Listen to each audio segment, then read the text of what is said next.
Degree of dissociation मतलब alpha in terms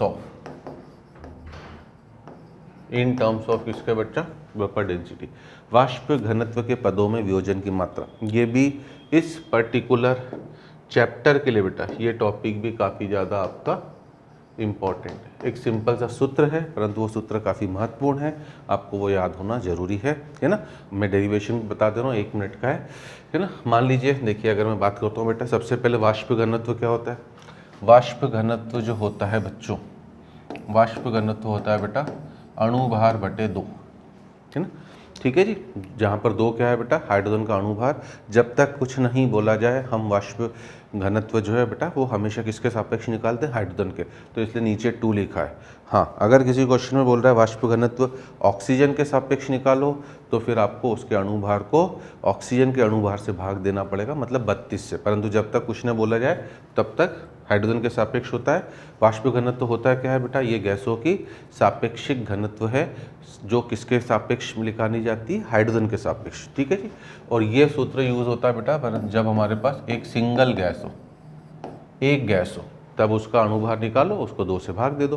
परंतु अगर एक से ज़्यादा गैस हों, तो हम पहले ही बात कर चुके हैं काफ़ी चैप्टर्स में, मैंने आपको मोल कॉन्सेप्ट में समझाया था। अगर एक से ज़्यादा गैस हो गई मोर देन 1, अगर एक से ज़्यादा गैस हो गई मोर देन 1, तो पहले हमें निकालना पड़ेगा एम एवरेज, ठीक है ना। जैसे ही किसी भी क्वेश्चन में बेटा एम एवरेज की बात वहाँ पर होंगी जहाँ पर हमारे पास एक से ज़्यादा गैस होती हैं, तो एम एवरेज निकालो, फिर उसे 2 से भाग दे दो। अब यहाँ पे तो आपको समझ में आ ही रहा है बेटा कि एम एवरेज की बात होनी ही होनी है। क्यों होनी है सर, क्योंकि हमने बोला है बेटा कि उत्क्रमणीय अभिक्रिया कोई भी कभी भी पूर्ण नहीं होती है। तो अगर मेरे पास एक अभिकारक है गैस अवस्था में और एक ही उत्पाद है, तो साम्य अवस्था पर ए भी होगा और बी भी होगा। मान लीजिए अभिकारक को मैंने ए माना, उत्पाद को बी माना, तो मेरे पास ए भी है बच्चा और बी भी है, तो मतलब मिनिमम 2 गैसेस तो हो गई, इसलिए हमें एम एवरेज की बात करनी पड़ेगी। ठीक है जी, अब एम एवरेज निकाला कैसे जाता है बेटा, क्या बेसिक सूत्र है एम एवरेज का, नंबर ऑफ मोल्स का क्या बेसिक सूत्र है बेटा, है ना। हम बेसिक चीज़ों को पकड़ें हमेशा। देखिए हमारा सिलेबस खूब बड़ा है, मुझे भी पता है काफ़ी चीज़ें बड़ी बड़ी हैं, और भूलना हमारा जन्मसिद्ध अधिकार है। हम छोटे छोटे नन्हे मुन्ने प्यारे प्यारे बच्चे हैं, भूल भी सकते हैं बेटा। हम खुद भूल जाते हैं, तो आप तो है ना, आप तो 5 सब्जेक्ट पढ़ रहे हो, हम तो बेटा केवल फिजिकल और इनऑर्गेनिक 2 चीज़ें नॉर्मली मैं पढ़ाता हूँ, तो उसमें ही मैं काफ़ी चीज़ें भूल जाता हूँ, बूढ़ा हो रहा हूँ, ठीक है ना, बाल सफ़ेद हो रहे हैं, दिख ही रहा आपको, तो आप तो आपका भी भूलना स्वाभाविक है। तो हम अगर बेसिक फंडामेंटल चीज़ों को पकड़ें, जैसे नंबर ऑफ मोल्स का फॉर्मूला क्या है बेटा, given mass by molar mass, तो यहाँ से मोलर मास का फॉर्मूला क्या हो जाएगा, क्या मैं इसे उल्टा करके भी लिख सकता हूँ। मोलर मास का सूत्र हो जाएगा given mass upon number of moles. अगर एम एवरेज की बात करता हूँ बेटा, तो बार बार मैं आपसे बोल ही रहा हूँ कि औसत अणुभार जो होता है वो हमेशा गैसीय मिश्रण के लिए जिसमें कम से कम 2 गैसेस हों, तो अगर मिक्सचर हो गया है बेटा, मिनिमम 2 गैस हैं मेरे पास, तो भार की जगह मुझे उनका कुल भार रखना पड़ेगा, तो ऊपर मुझे मास की जगह कौन सा मास रखना पड़ेगा बच्चों, टोटल मास, है ना। पहले मैं बेसिक सब चीज़ें समझा दे रहा हूँ क्योंकि सूत्र तो 1 मिनट में आ जाएगा, और नीचे मोल्स की जगह मैं रखूँगा टोटल मोल्स। ये है एम एवरेज का बेसिक सूत्र। M average is nothing but total mass upon total moles. अब हमें पता है बेटा कि किसी भी रासायनिक अभिक्रिया में मास तो हमेशा द्रव्यमान जो होता है बेटा वो संरक्षित होता है, तो द्रव्यमान तो परिवर्तित नहीं हो सकता है, परंतु मोल्स क्या हैं बेटा, बढ़ भी सकते हैं, घट भी सकते हैं, सेम भी रह सकते हैं, ठीक है ना। डिपेंड करेगा कि अभिक्रिया का डेल्टा एन का मान क्या है। डेल्टा एन जी अगर 0 हुआ तो मोल्स नियत रहेंगे, डेल्टा एन जी धनात्मक हुआ तो मोल्स बढ़ जाएंगे, और डेल्टा एन जी ऋणात्मक हुआ तो मोल्स घट जाएंगे, ठीक है ना। परंतु चूंकि हम वियोजन की मात्रा की बात कर रहे हैं बेटा, है ना, डिसोसिएशन टूटना, तो ये आपका परिभाषित ही केवल delta N G greater than 0 वाली अभिक्रियाओं के लिए होगा, या डेल्टा एन जी 0 वालों के लिए भी हो सकता है, ठीक है जी। तो अब देखिए, मान लीजिए मैं कह रहा हूँ आपसे, ए कोई मेरा अभिकारक है बच्चा, और ये टूट गया किस में बेटा, ये टूट गया एन उत्पाद में, अलग अलग एन उत्पाद में, बी गैस में, सी गैस में, इस तरह से ऐसे एन उत्पाद बना रहा है, एन प्रोडक्ट्स बना रहा है ये मेरा, ठीक है जी। अब अभी मैंने आपको बता दिया बेटा, मान लीजिए शुरू में इसके ए मोल्स हैं, इन सभी के कितने मोल्स होंगे, 0 0 0। फिर सेकंड स्टेप क्या बेटा, ए माइनस ए अल्फ़ा, अब मैं डायरेक्ट लिख रहा हूँ क्योंकि मैं काफ़ी बार आपको समझा चुका हूँ। ये ए अल्फ़ा, ये भी ए अल्फ़ा, ठीक है, इस तरीके से। क्लियर? तो अब अगर मैं आपसे बोलूँ बेटा इनिशियली हमारे पास टोटल मोल्स कितने थे, यहाँ साइड में लिख दे रहा हूँ ए, और साम्य अवस्था पर टोटल मोल्स कितने हो गए बच्चों, ए माइनस ए अल्फ़ा, तो ए के हुए, प्लस ए अल्फ़ा ऐसा कितनी बार आएगा बेटा, एन बार, डायरेक्ट लिख दूँ तो एन ए अल्फ़ा, है ना, ये उत्पादों के हो गए। तो अगर हमारे पास हम अब बात करते हैं बेटा टोटल मास की और टोटल मोल्स की। टोटल मास मैंने अभी बोला कि किसी भी रासायनिक अभिक्रिया में द्रव्यमान हमेशा संरक्षित रहता है, तो हम टोटल मास बेटा प्रारंभ वाला ही निकाल लें। प्रारंभ में हमारे पास केवल ए है, ठीक है ना, और उसके कितने मोल्स हैं बेटा, ए मोल्स, तो 1 मोल का मास, मान लीजिए ऑक्सीजन है बेटा, उसके 1 मोल का मास 32 ग्राम है, तो 10 मोल के मास के लिए क्या करूंगा बेटा, 10 × 32 कर दूंगा। मतलब यहाँ पर मैं आपको जनरल फॉर्मूला में डिराइव करने जा रहा हूँ, जो भी अभिकारक का अणुभार होगा उसको हम उसके मोलों की संख्या से गुणा कर देंगे, है ना, क्योंकि उसका जो मोलर मास है वो 1 मोल का है और ए मोल्स है। अब टोटल मोल्स आपके सामने है बेटा, A minus A alpha plus A N A alpha, A common ले लूँ, ब्रैकेट में बचा 1 plus N minus 1 into alpha, ठीक है जी। इससे अगर मैं औसत अणुभार का सूत्र निकालूँ, एम एवरेज, ऊपर बेटा है ना molar mass of reactant into A कुल भार, नीचे कुल मोल। क्या समझ में आ रहा हमें बेटा, हमें प्रारंभिक मोलों की संख्या की ज़रूरत ही नहीं है। हमारे लिए एम एवरेज का जो सूत्र निकला है वो molar mass of reactant upon 1 plus N minus 1 into alpha. ये काफ़ी महत्वपूर्ण सूत्र है, very very very very important, very very very important सूत्र, जो काफ़ी जगह आपको यूज़ करना पड़ सकता है। तो अगर हमसे कभी बेटा वियोजन की मात्रा देकर हमसे औसत अणुभार पूछे तो ऊपर आपको, ठीक है ना, अभिकारक का अणुभार रखना है और नीचे 1 plus N minus 1 into alpha. यहाँ पर कई बार बच्चा बेटा एन में कंफ्यूज हो जाता है, ये एन मोल नहीं है, ध्यान देना है ना। एन का मतलब क्या है, यहाँ एन का मतलब है बेटा summation of stoichiometric coefficient of products, उत्पादों के रस समीकरण मिति गुणांकों का योग। जैसे इसका भी 1 है, इसका भी 1 है, ऐसे 1 1 1 1 करते कितनी बार आया, 1 n बार, तो ऊपर हो गया n और नीचे है स्टोइचियोमेट्रिक कोफिशिएंट ऑफ किसका, आपका रिएक्टेंट्स, है ना। एक ही रिएक्टेंट होगा जो राइट नो आपका 1 ही है, तो आप देख सकते हो इस पर्टिकुलर केस के लिए n आपका ये हो गया। ये सबसे महत्वपूर्ण है बेटा, n हमेशा 1 से बड़ा होगा, ठीक है, और अल्फ़ा हमेशा मैंने बता दिया है 0 से 1 के बीच में होगा।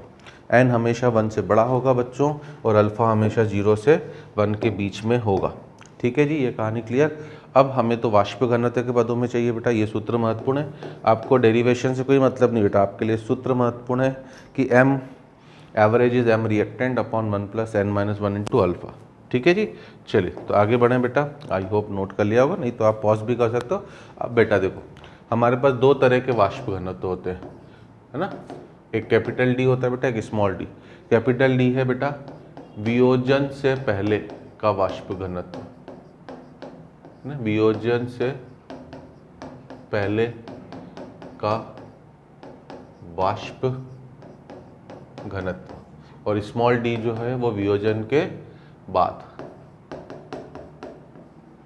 का वाष्प घनत्व, है ना। अब वियोजन से पहले क्या होगा बेटा, केवल अभिकारक, ठीक ना, वियोजन से पहले क्या होगा, केवल अभिकारक, जबकि वियोजन के बाद क्या होगा, अभिकारक भी होगा और उत्पाद भी होगा।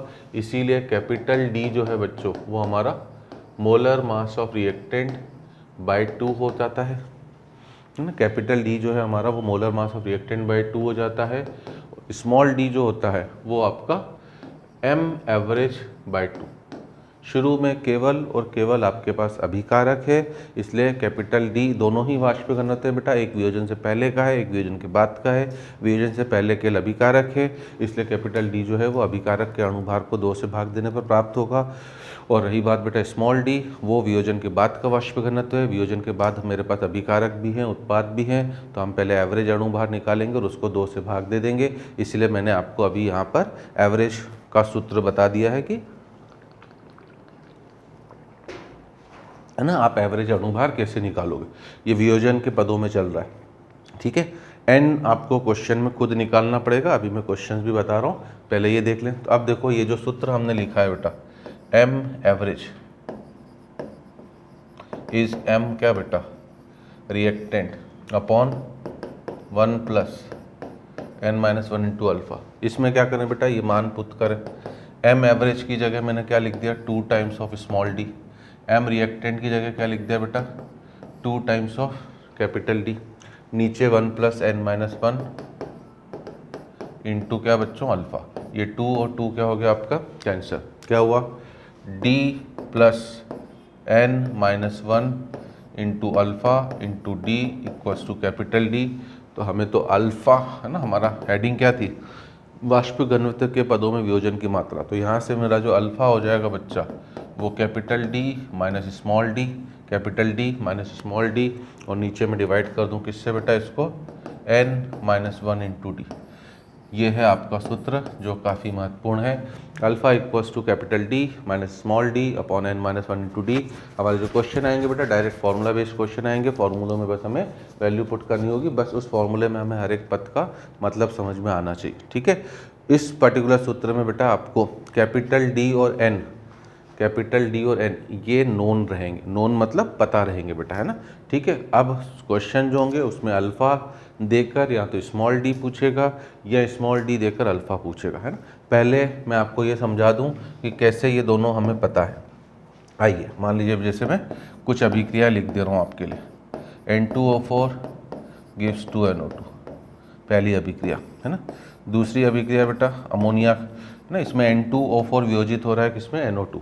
दूसरी अभिक्रिया बेटा अमोनिया का वियोजन हो रहा है N2 प्लस किसमें, 3H2, है ना। मान लीजिए तीसरा PCl5 का वियोजन हो रहा है PCl3 प्लस Cl2। और चौथी एक अननोन में अभिक्रिया लिख दे रहे हैं, मान लो बेटा, है ना, 4A वियोजित हो रहा है 3B प्लस 7C। ठीक है, अब मैं अगर आपसे बोलूँ इनमें मोलर मास ऑफ रिएक्टेंट भी बताओ, कैपिटल डी भी बताओ और एन भी बताओ, है ना। इन अभिक्रियाओं के लिए हमें ये 3 चीज़ें बतानी, ठीक है। ठीक, तो मोलर मास ऑफ रिएक्टेंट बेटा अभिकारक तो हमें क्वेश्चन में दिख ही रहा है, कौन है अभिकारक हमारा, N2O4, उसका अणुभार हमें पता है बेटा 92, ये लिखा। कैपिटल डी बेटा 92 को 2 से भाग दे दिया 46, ठीक है। एन अभी मैंने बताया सभी उत्पादों के रसमीकरण मिति गुणांक का योग बटे अभिकारक का रसमीकरण मिति गुणांक, तो 2/1 हो गया 2, ठीक है। अगला देखें बेटा, है ना, अमोनिया, अमोनिया का अणुभार कितना 17। कई बार काफ़ी स्टूडेंट्स क्या मिस्टेक कर देते बेटा, वो 17 इंटू 2 कर देते 34। ध्यान देना, अणुभार मतलब 1 मोल, अणुभार जब आप बोलते हो बेटा वो 1 मोल का भार होता है, ठीक है। ये जो 2 है बेटा इसका यूज़ n को निकालने में है, अणुभार को नहीं, ठीक है ना। तो ये 17 है तो इसका मतलब स्मॉल डी का मान हो गया 8.5, और n को निकालने में कैसे बेटा, इसका रसमीकरण मिति गुणांक 1, उसका 3, तो 1 + 3 हो गया कितना 4, और नीचे रस समीकरण मिति गुणांक किसका बेटा, अभिकारक का, इसलिए इस अभिक्रिया का n का मान भी 2 हो गया, है ना। इस अभिक्रिया के n का मान भी हो गया 2। अगली अभिक्रिया देखें बेटा, अभिकारक है PCl5, उसका अणुभार होता है आपको, है ना, खुद ही निकालना है, फॉस्फोरस का 31 और क्लोरीन का होता है 35.5, और ऐसे 5 क्लोरीन है तो इंटू 5 करा तो 208.5, इसका आधा करें बेटा तो 104.25, और रही बात n निकालना तो 1 + 1 2 डिवाइडेड बाय 1, तो आपके लिए n का मान हो गया कितना बच्चों 2, ठीक है। लास्ट बात करें 4A गिव्स 3B + 7C, है ना। अब इसमें A अननोन है बेटा, तो अभी हम इसका Ma लिख देते हैं, Ma मतलब A का अणुभार।